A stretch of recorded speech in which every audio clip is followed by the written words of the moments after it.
Humberto Vázquez Robles, del Grupo Parlamentario del Partido Acción Nacional. Tiene la palabra hasta por 10 minutos.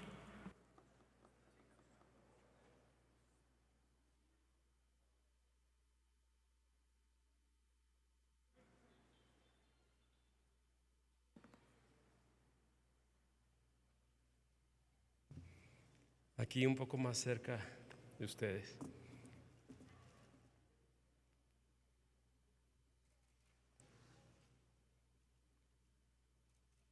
Me da mucho su permiso, Presidenta, con mucho gusto de recibir y dirigirme desde esta alta tribuna a los distinguidos y distinguidas chihuahuenses aquí presentes, especialmente a don Florencio Lugo, sobreviviente de aquel hecho histórico.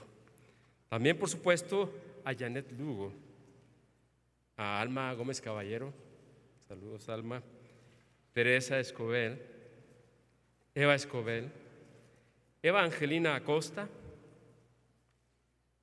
y la señora, creo que me faltó alguien, ¿verdad? Berta Luz, Berta Escobel. Saludo, por supuesto, también a la presidenta de la Comisión Nacional de Derechos Humanos, a Rosario Piedra. Hablar hoy en esta sesión solemne es más que recordar un episodio histórico, es traer al presente la voz de un pueblo que, cuando se agotan los cauces de la justicia, cuando se cierran las puertas de la legalidad y cuando el poder se vuelve sordo ante el sufrimiento, decide levantarse. Eso fue el asalto al cuartel de Madera, un amanecer del 23 de septiembre de 1965, que sigue vivo aquí 60 años después. Fue la consecuencia inevitable de un sistema que había perdido la escucha, estaba sordo, había perdido la conciencia. Fueron maestras y maestros rurales, estudiantes normalistas, campesinos y luchadores sociales quienes, con la convicción como su arma principal, decidieron que callar era claudicar. Los acaecidos Antonio Escobel, Arturo Gámez, Pablo Gómez, Salomón Gaitán, Emilio Gámez, Óscar Sandoval, Miguel Quiñones y Rafael Martínez Valdivia y sus compañeros sabían que probablemente no vencerían, pero entendían que hay causas que no se miden por la victoria, sino por la dignidad. Hablamos de una atmósfera asfixiante en la que el presidente y los gobernadores obraban como reyes, dotados de poderes incontrastables, frente a una ciudadanía cuyos derechos habían sido conculcados en nombre del progreso, la unanimidad y la estabilidad. De un país en el cual los medios eran bocinas, simplemente bocinas del poder.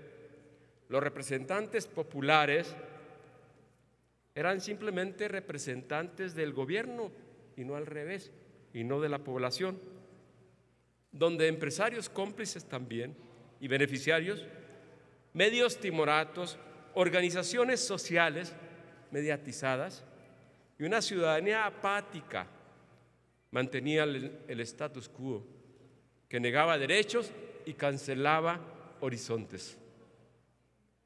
Para los disidentes campesinos que clamaban tierra y quienes acompañaban, solo existían tres opciones: la cooptación, es decir, entregarse, la irrelevancia o la represión. Fue así como los opositores al partido en el gobierno decidieron elegir entre ser la gota que lentamente erosionaba la roca o la ola que todo lo avasalla. Los jóvenes de Madera, idealistas como todos los jóvenes, de Madera, idealistas como todos los jóvenes, se decidieron por lo segundo. Y en ello les fue la vida. Tras la tragedia vino el escarnio a sus cuerpos y a su memoria.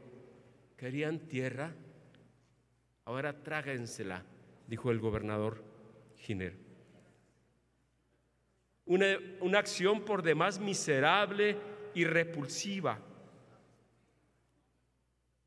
que buscó no solo derrotarlos físicamente, sino borrar el sentido político y moral de su sacrificio. En los últimos años, México ha construido instituciones que hoy están en riesgo. Una democracia que ha permitido alejarse de tendencias o tentaciones armadas.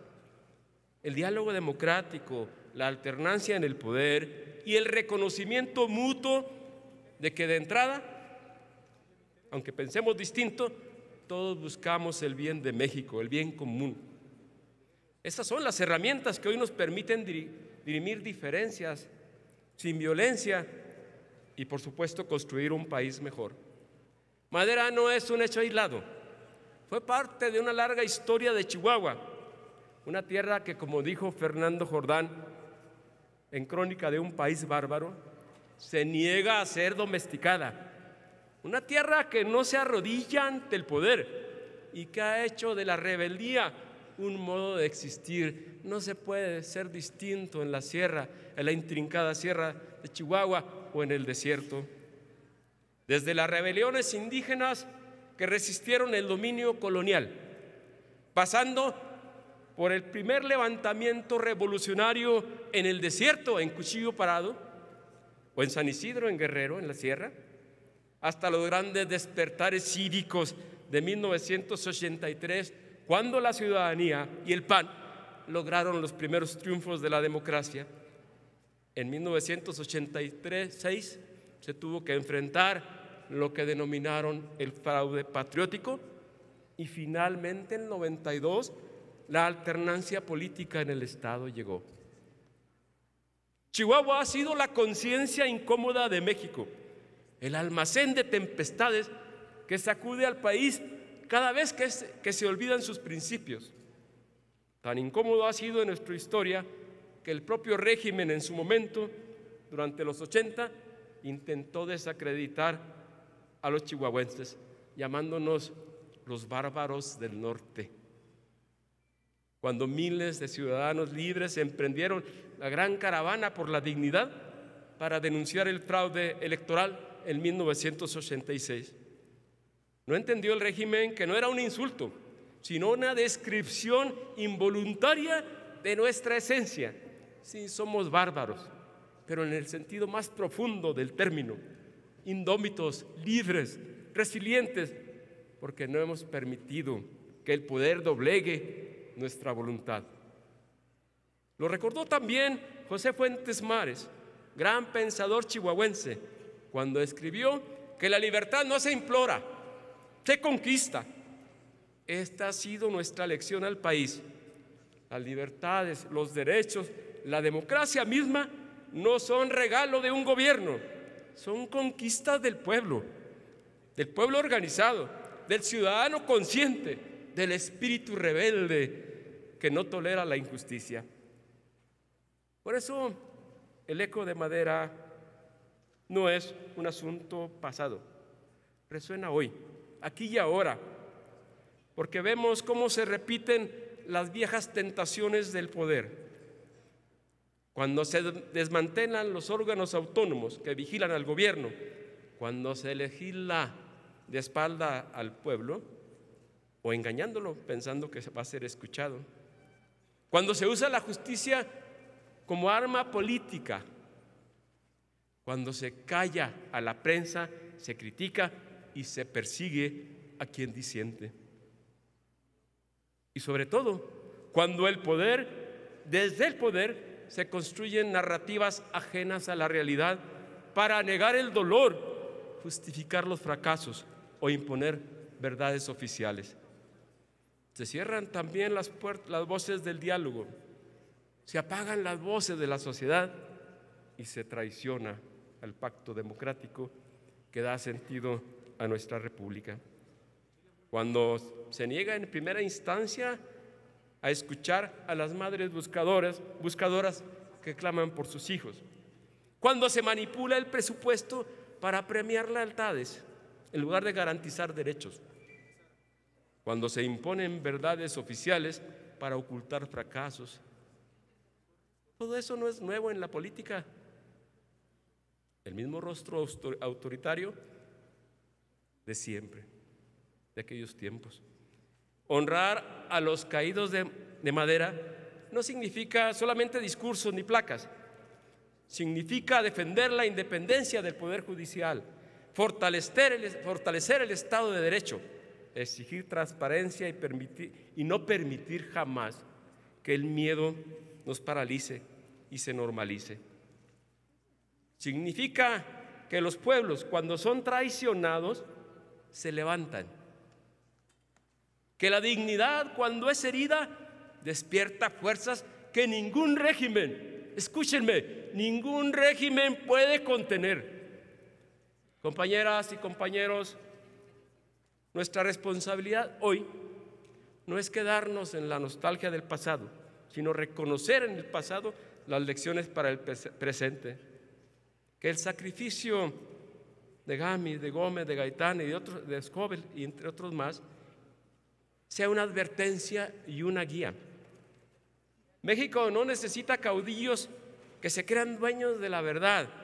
Senador, necesita concluya, instituciones, por favor. voy a concluir, necesita instituciones sólidas, libertades plenas y un Estado que sirva al pueblo y no lo manipule y no se sirva de él.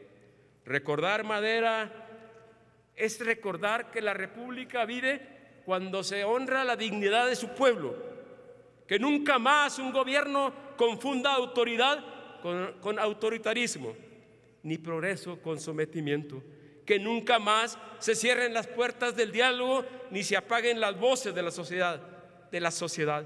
Ese es el juramento que hoy hacemos hoy en este homenaje verdadero a los caídos en Madera. Muchas gracias.